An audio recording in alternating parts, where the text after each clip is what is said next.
The chain rule. We know the chain rule from Calculus 1. Recall that the chain rule for functions of a single variable gives the rule for differentiating a composite function. So if y is equal to some function of x, and then x is equal to some function of t, where f and g are differentiable functions, then y is indirectly a differentiable function of t, and dy dt equals dy dx times dx dt. So this is the chain rule for one variable. We're going to extend that to multiple variables. But first, let's make sure we really understand what this is saying.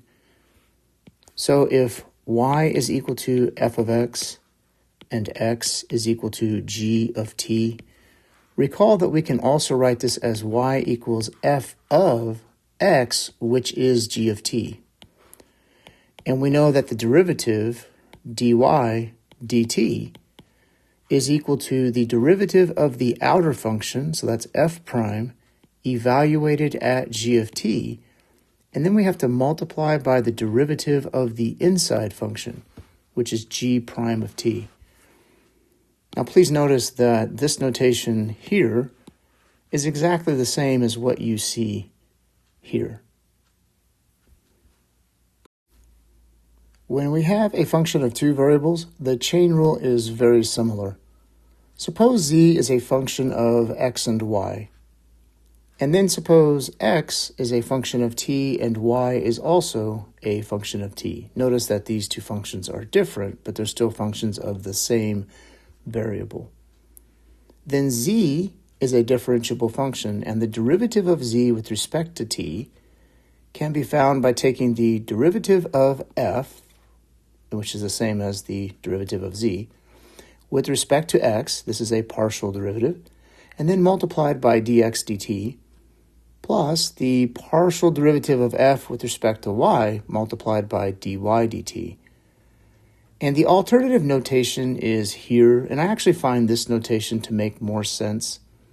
So dz dt is partial z partial x times dx dt, plus partial z partial y times dy dt. Let's do an example. Suppose z is equal to x squared y plus 3x y to the fourth, and x is sine of 2t and y is cosine of t.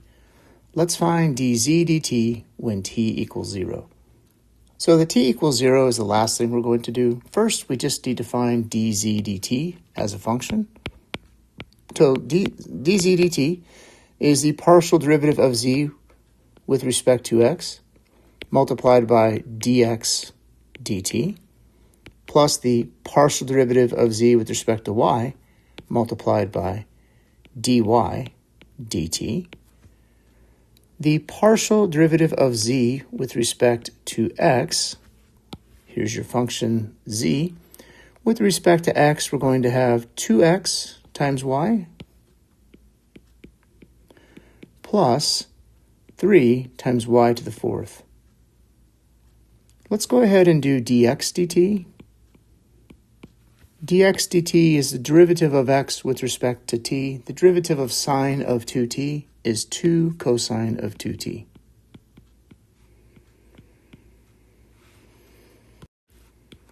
Now the partial derivative of z with respect to y is going to be x squared plus 12x y cubed,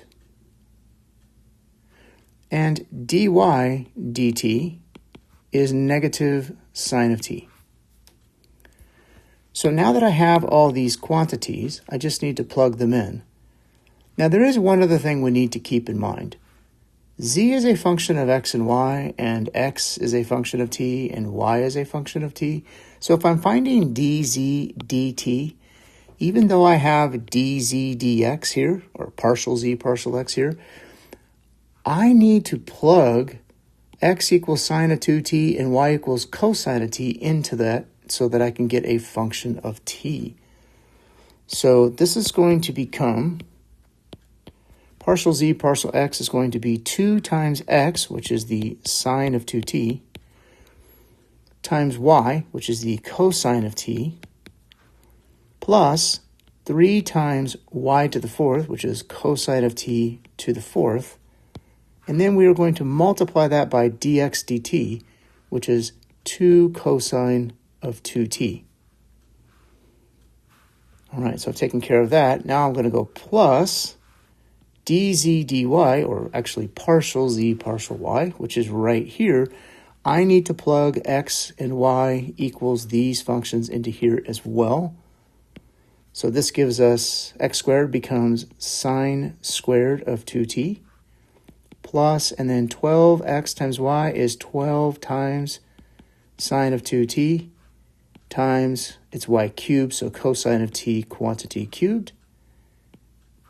And then that gets multiplied by dy dt, which is negative sine of t. So this is pretty complicated. Let's clean it up now. So let's try to do this all at once here. I have 2 cosine 2t multiplied by 2 sine 2t cosine of t. That's going to give us 4 sine 2t cosine 2t times cosine of t, plus next we have 2 cosine 2t times 3 cosine to the fourth of t. That is going to give us 6 cosine of 2t cosine to the fourth of t. Next, we have sine squared of 2t multiplied by negative sine of t. That's going to be negative sine squared of 2t times sine of t. And finally, negative sine of t multiplied by all of this is going to give us negative 12 sine 2t sine t cosine cubed t. Now, I am sure we could apply identities and simplify this expression further, but no need. For the second part, we're just going to plug in t equals 0. So remember, we're finding dz dt, but we're evaluating that when t is equal to 0. So all I need to do now is plug in t equals 0 into all of these. Now we know sine of 0 is 0 and cosine of 0 is 1. So anywhere I plug in t equals 0 and I have a sign, I'm going to have 0. So this becomes 0, this and this also becomes 0. So I really only need to plug in t equals 0 here. Cosine of 0 is 1. Cosine of 0 is 1 to the fourth is 1, and then times 6 is 6. So dz dt evaluated when t equals 0 is 6. In the next example, the pressure P and volume V and temperature T of a mole of an ideal gas are related by the equation PV equals 8.31 times T.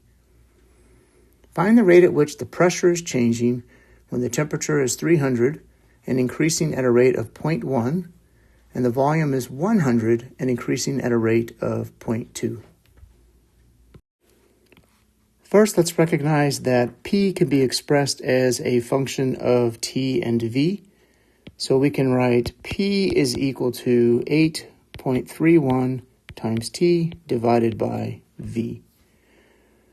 So now if we want the rate of change of the pressure with respect to time, we need to realize that T and V are both functions of time, lowercase t.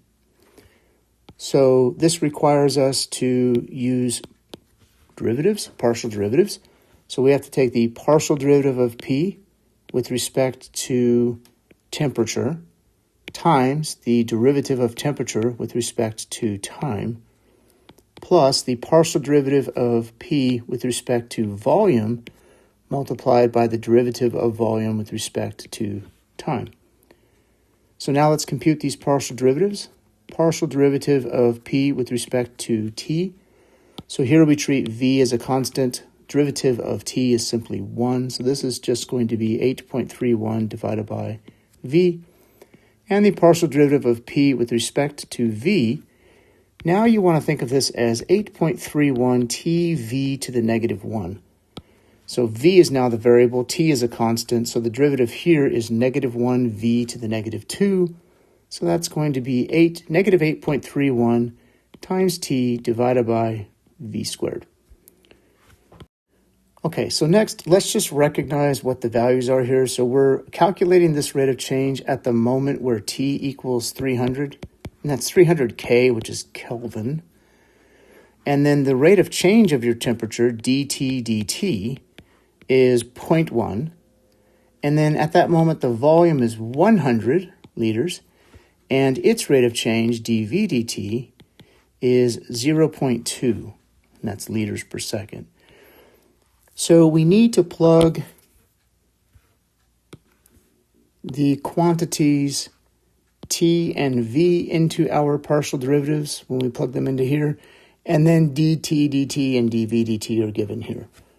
So this becomes dp dt is equal to partial p partial t when v is 100. It's going to be 8.31 divided by 100, and we're going to multiply that by dt dt, which is 0.1, plus, and then partial p partial v, we're going to do that, which is right here, and t is going to be 300 and v is going to be 100, and so that is negative 8.31 multiplied by 300 divided by 100 squared. And that gets multiplied by dV dt, which is 0.2. And now we'll just plug all this into a calculator and get the value, and that is negative 0.04155. And this would be kilopascals per second.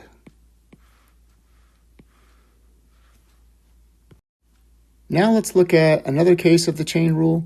So once again, we have z is a function of two variables, x and y, but this time x and y are now functions of two additional variables. So this gets a little bit more complicated. Now we can't really talk about the derivative of z with respect to t because there are actually two variables in here. So we have to define the partial derivative of z with respect to the first variable, which is s, and the partial derivative of z with respect to the second variable, which is t. Now, the formulas themselves are exactly the same as in case 1. It's just that now we have to do two of these derivatives. So let's consider the following example. Z is equal to e to the x times sine of y, and then x is the function st squared, and y is the function s squared t. Now, I find it really helpful to have these formulas kind of written down, so if you don't already have them next to the problem that you're working on, it's kind of a good idea to have them there, at least in the beginning. And then the second thing is, go ahead and go through and compute all of the partial derivatives that you're going to need. So let's go ahead and start with that. So first, let me compute the partial derivative of z with respect to x. So that would be here, e to the x is a variable, sine of y is a constant, the derivative of e to the x is e to the x, so we actually get e to the x times the sine of y. Now we're also going to need the partial derivative of z with respect to y. Okay, so you can see that right here. And now sine of y is the variable, e to the x is the constant, and so the derivative of sine of y is simply cosine of y. So that gives us e to the x cosine of y. Now let's find the partial derivative of x with respect to s. So for that, we look here. The derivative of x with respect to s, t squared is now a constant, derivative of s is 1, and so this simply becomes 1 times t squared. Let's go ahead and do the partial derivative of y with respect to s. So y is s squared t. Derivative with respect to s is going to be 2s and then times t. And just a couple more now. Let's find the partial derivative of x with respect to t. This is going to be 2st And then finally, the partial derivative of y with respect to t is going to be s squared. All right, so now when I want to find the partial derivative of z with respect to s, we have the formula written down here, but if you didn't have this formula written down, I would be sure to write down that formula. So we are going to take the partial derivative of z with respect to x. That is e to the x times sine of y. And then that gets multiplied by the partial derivative of x with respect to s, which is t squared, plus the partial derivative of z with respect to y is e to the x cosine of y. And that gets multiplied by the partial derivative of y with respect to s, which is 2st. Now, your partial derivative in the end should be expressed in terms of your innermost variables, which should be s and t. So what I need to do lastly is everywhere I see an x and a y, I need to plug in the functions here. So this becomes e to the st squared sine of s squared t, and then multiplied by t squared here. I'm going to put that in the front. And then I have plus 2st, and then e to the x is going to be e to the st squared, and then cosine of y is the cosine of s squared t. And so this is our partial derivative of z with respect to s. And if you wanted to, you could do some factoring there. You could factor out the e to the st squared. You could also factor out a t. I'm just going to leave it in this form. And now let's work on the partial derivative of z with respect to t. So again, I have that formula right up here, and I've already computed all the things that are necessary, so let's go ahead and just plug it in. The partial derivative of z with respect to x is e to the x sine of y, times the partial derivative of x with respect to t is 2st. And then we have plus the partial derivative of z with respect to y, which is e to the x cosine of y, multiplied by partial y partial t, which is s squared. And once again, we need to plug in the values of x and y. So this becomes 2st e to the st squared sine of s squared t, plus s squared e to the st squared cosine of s squared t. And that is our partial derivative of z with respect to t. Now the chain rule in the general version. Suppose that u is a differentiable function of n variables, which we will label x1 all the way up to xn. And then now suppose each of these x's is a differentiable function of m variables t1 up to tm. So basically what we have here is u is a function of x1, x2, all the way up to xn. And then each one of those is a function of t1 all the way up to tm. So you could write this as u of x1. Now that's a function of t1 up to tm. And then x2, that's a function of t1 up to tm. And then all the way up to your nth variable.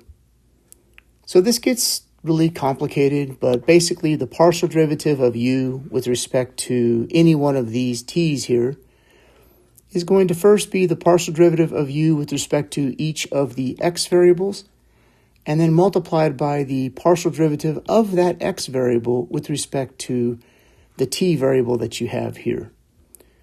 So I do admit that it's pretty easy to get lost here when you have all of these subscripts and everything, but let's try to work out the following example. Here we want to write out the chain rule for the case where w is a function f of the variables x, y, z, and t, and then each of the x, y, z, and t are also functions of two other variables which we are calling u and v.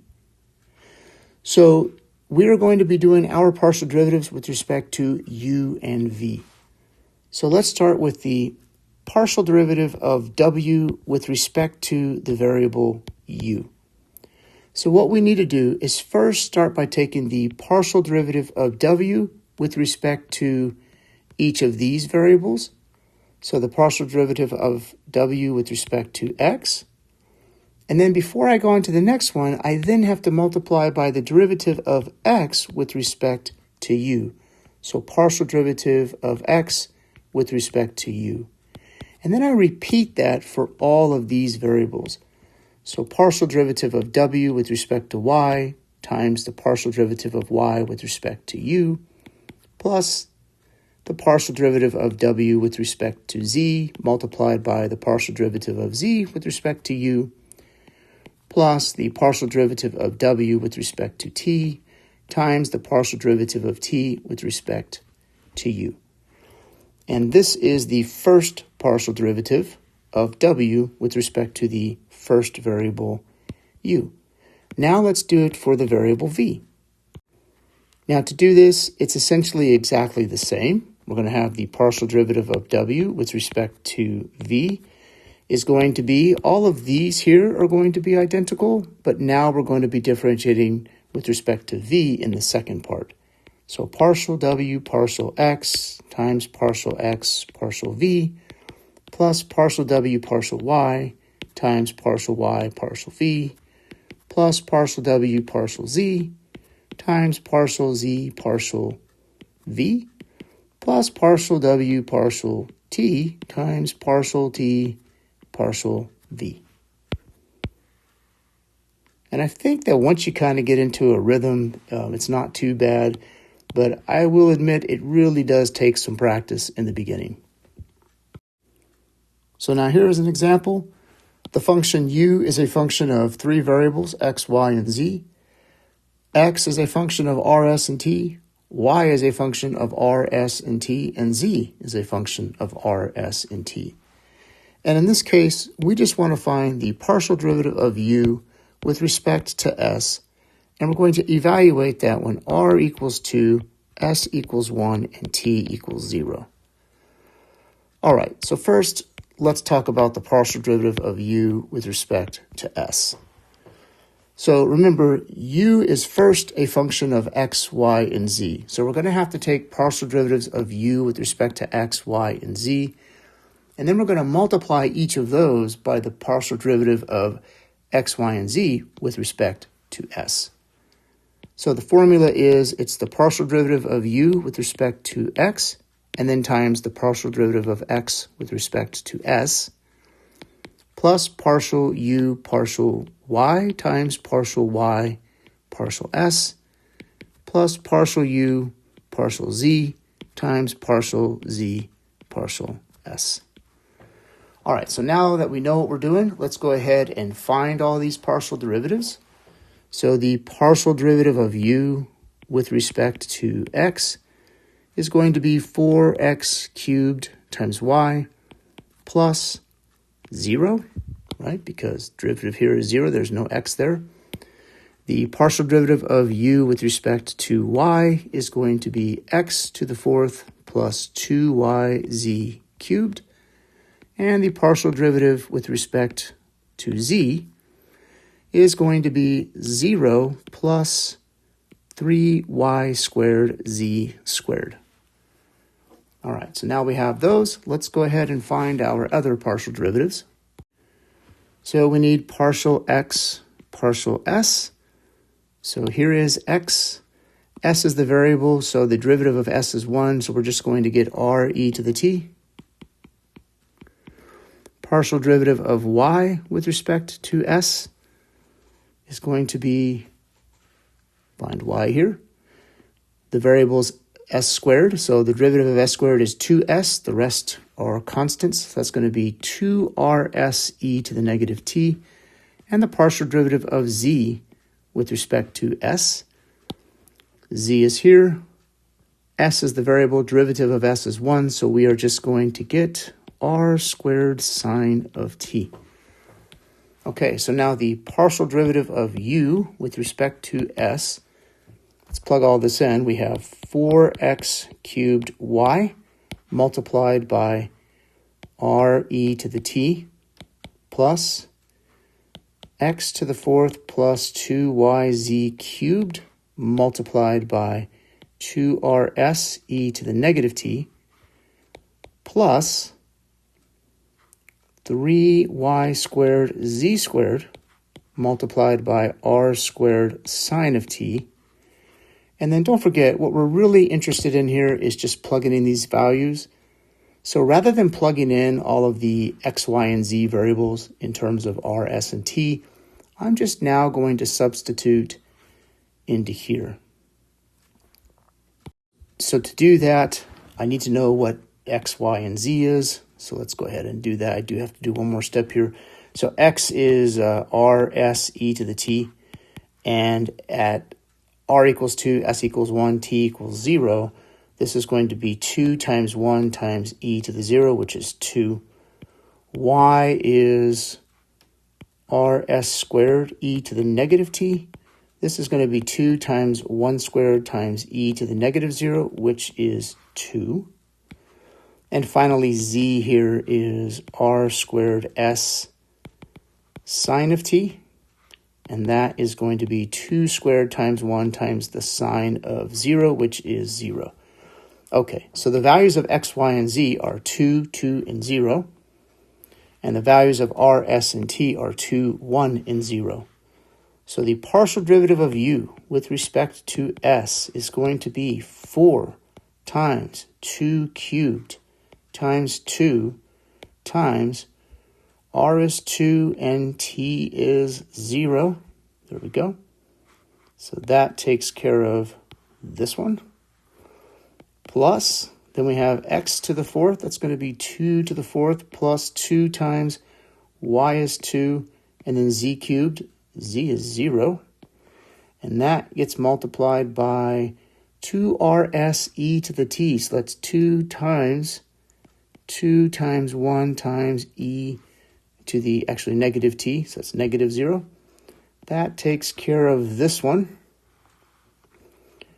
Plus, then we have 3 times y squared, which is 2 squared, and then z squared, which is 0 squared, and then times r squared, which is 2 squared, and then sine of t, which is 0, and that takes care of this one. Now, we'll point out that this is all equal to 0 here. This is equal to 0. And so what we have here is 8 times 4 is 32, times 2 is 64, times 2 is 128, times 1 is 128, plus 2 to the fourth is 16, and then 2 times 2 times 1 times 1 is 4, 16 times 4 is 64, and then plus 0. And if you do the math here, we get 192. In the next problem, we have g of st is equal to f of s squared minus t squared minus s squared. So we're defining g in terms of another function f, and the function f here is unknown. We just know that f is differentiable, and we want to show that g satisfies the following equation. Okay, so what we need to do here is we need to take the partial derivative of g with respect to s. We need to figure that out, and then the partial derivative of g with respect to t. Now, to help this make a little bit more sense, let's suppose that x is equal to s squared minus t squared, and y is equal to t squared minus s squared. And then this function f can simply be written as a function of x and y. And then g is equal to that function f of x and y, where x and y are equal to these quantities here. So the partial derivative of g with respect to s, we are going to take the partial derivative of f with respect to x, and then multiply by the partial derivative of x with respect to s, plus the partial derivative of f with respect to y, multiplied by the partial derivative of y with respect to s, and we do the same thing for t down below. Okay, So now let's just figure out these quantities. Now we do know the partial derivative of x with respect to s is going to be 2s, and the partial derivative of x with respect to t is going to be negative 2t, and the partial derivative of y with respect to s is negative 2s, and the partial derivative of y with respect to t is 2t. We don't know what the partial derivative of f with respect to s is because we don't know what the function f is. So let's plug in what we know. This becomes the partial derivative of f with respect to x multiplied by partial x partial s, which is 2s, plus partial f partial y multiplied by partial y partial s, which is negative 2s. And down here we have the partial derivative of f with respect to x multiplied by negative 2t plus partial f partial y multiplied by positive 2t. And now that we have these expressions here, let's verify that it does satisfy this equation.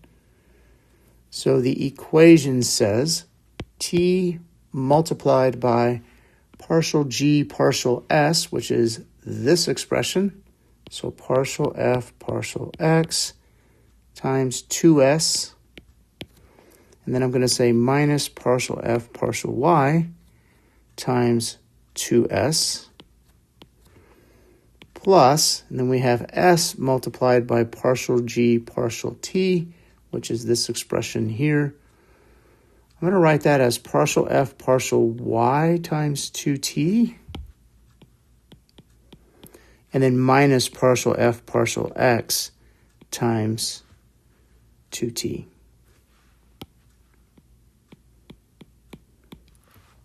Okay, now let's see what this is. So what we have here, if we multiply this out, is 2st partial f partial x minus 2st partial f partial y plus 2st partial f partial y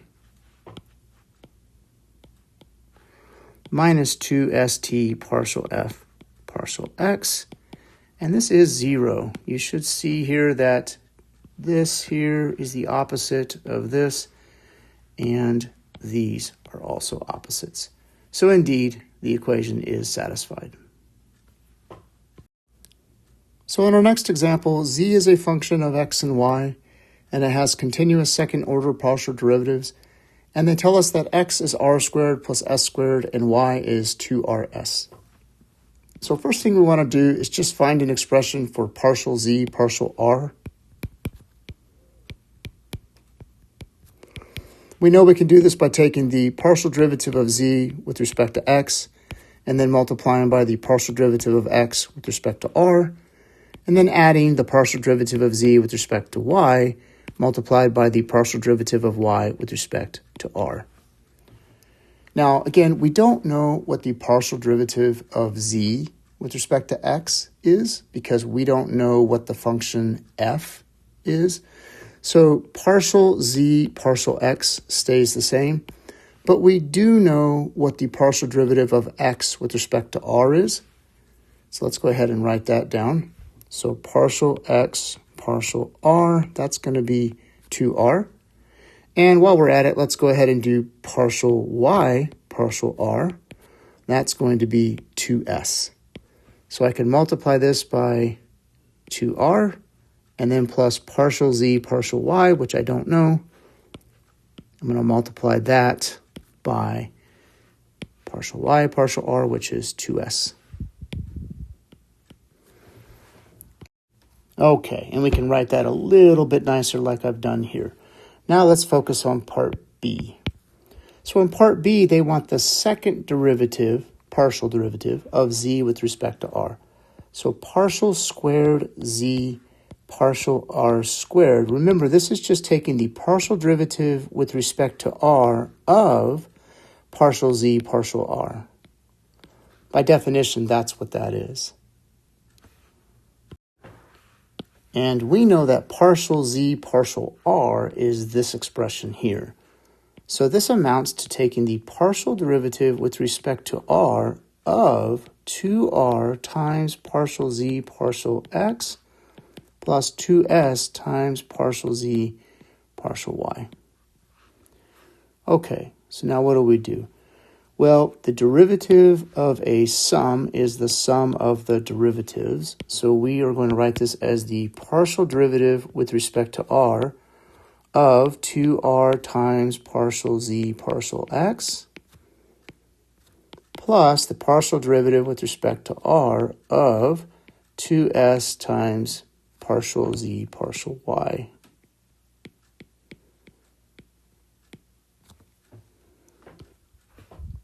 And now to do each of these, we have to use the product rule. So let's go ahead and go through that.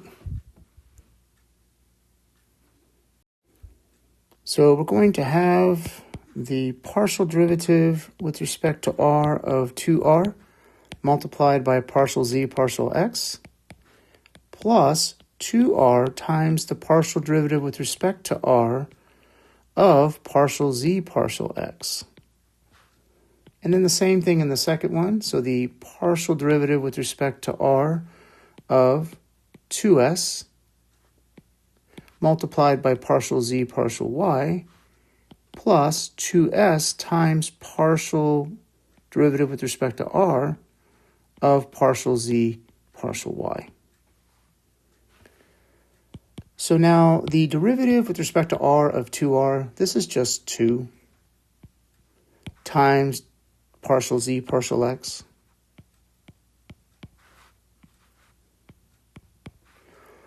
plus, then we have 2r times this part.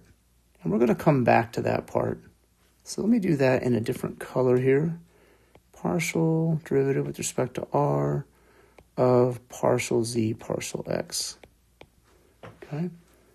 Plus, then we have the partial derivative with respect to r of 2s. Well, 2s doesn't have an r, so it's a constant. So the partial derivative with respect to r is 0, and this whole term cancels out.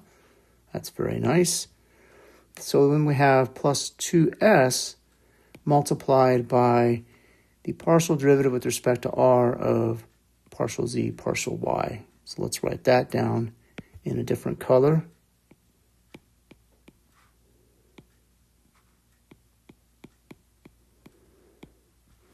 Okay, so to finish this off, we just have to figure out what those things are.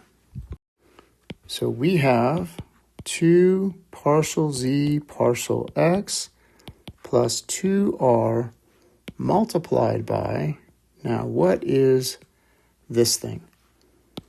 Well, the partial derivative with respect to r of some function of x and y is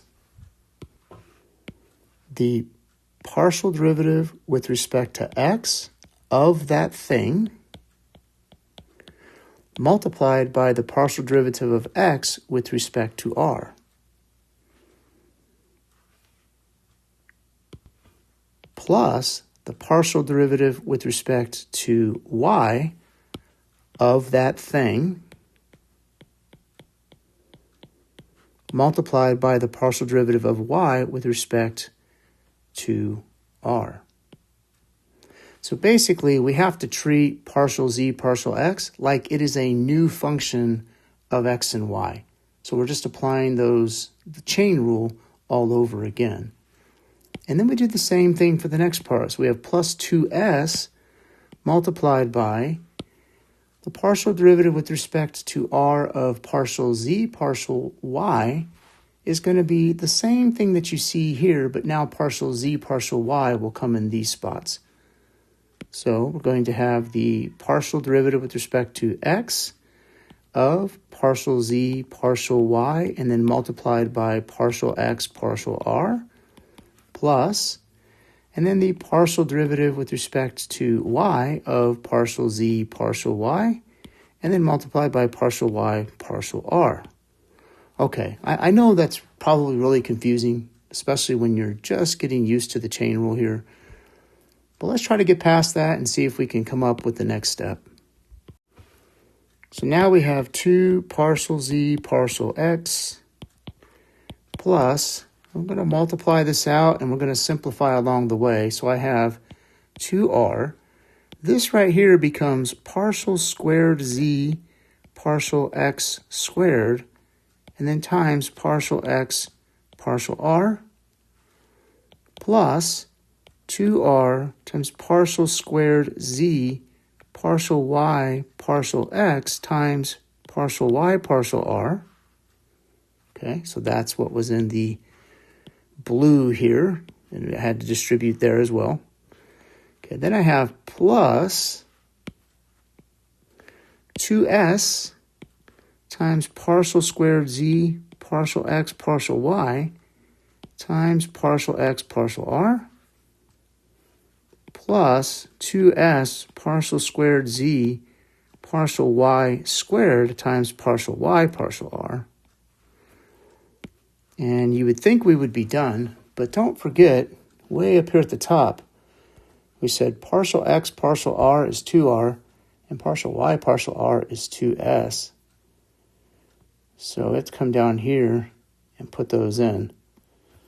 So this becomes 2 partial z partial x plus partial x partial r was 2r, I believe.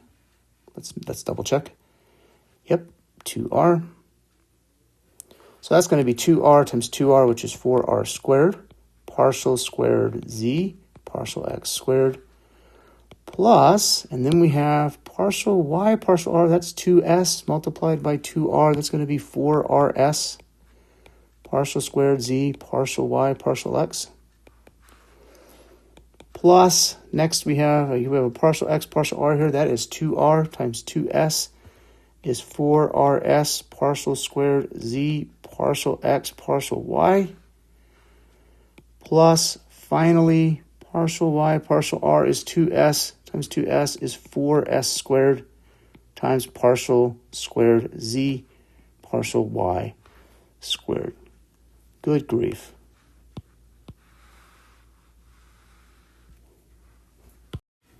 And actually there is one other thing we can do here. Right?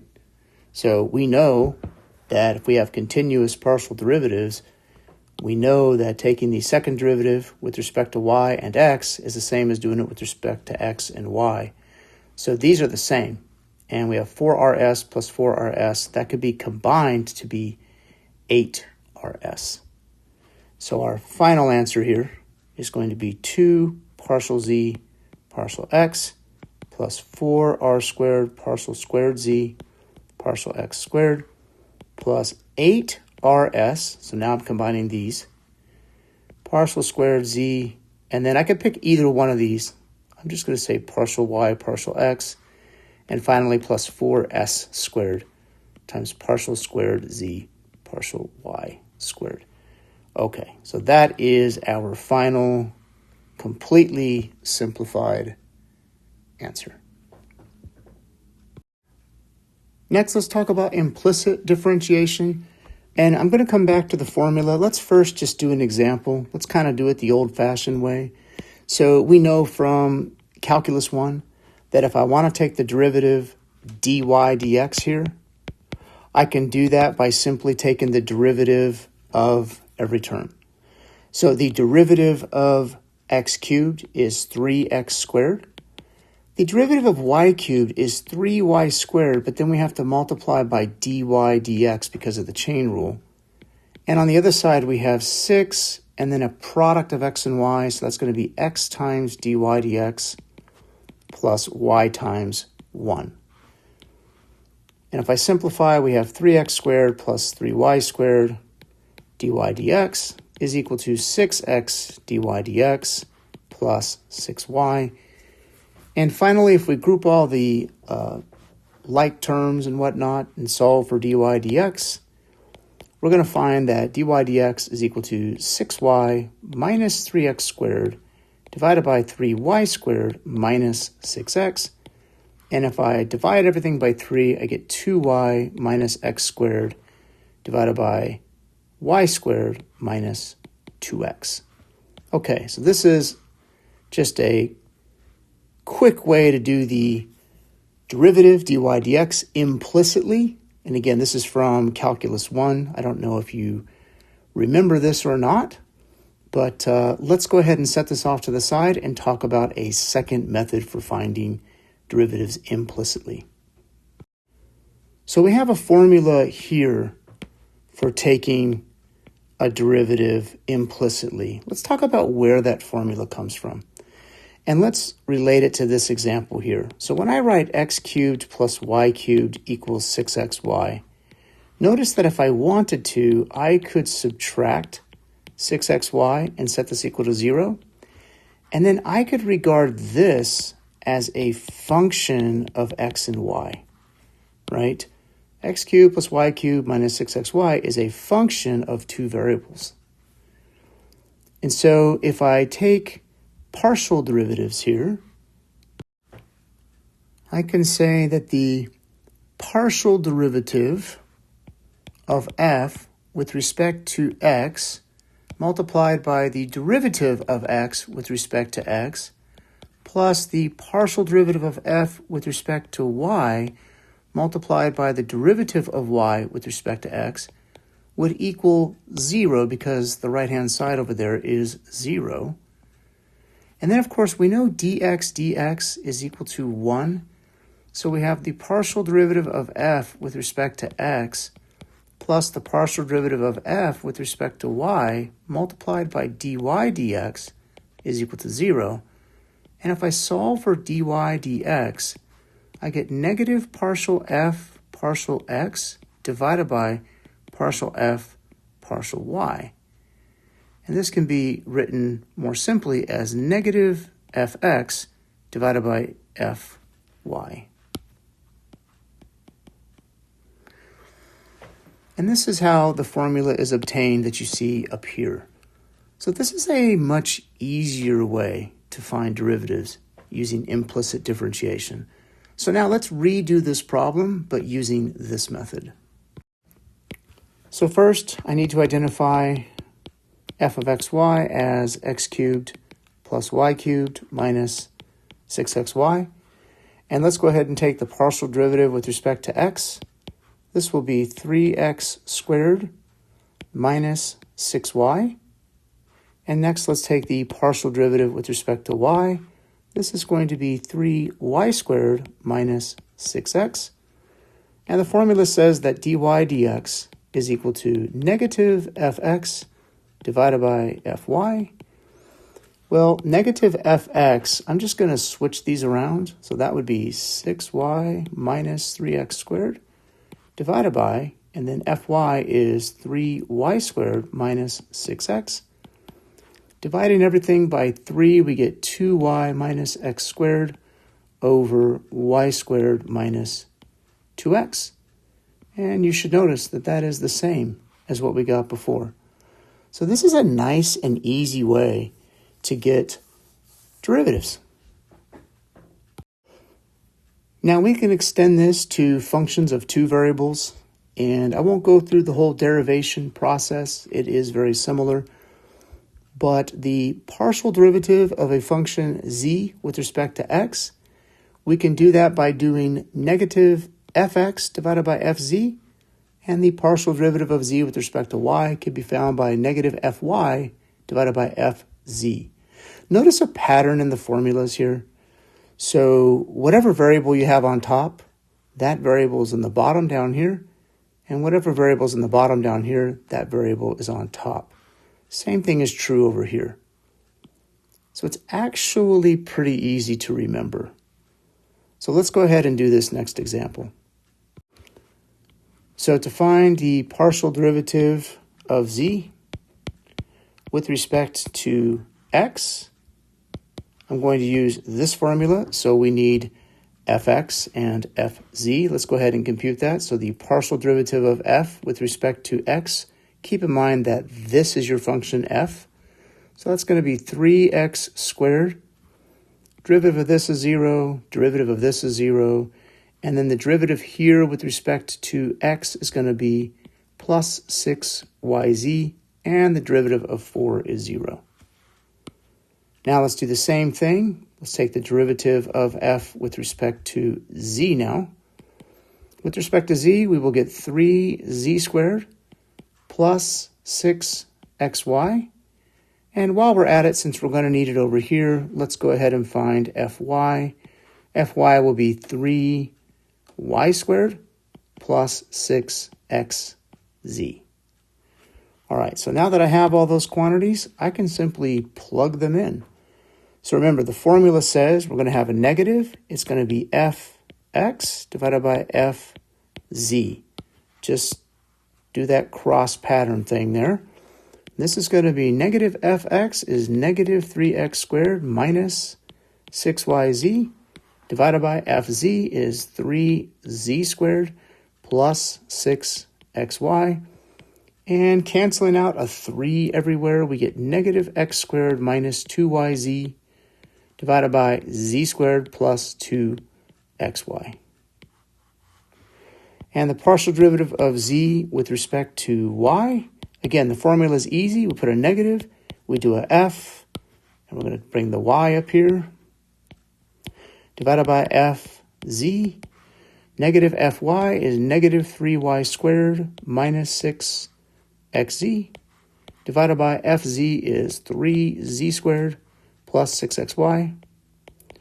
And again, dividing by 3 to everything, we get negative y squared minus 2xz, divided by z squared plus 2xy.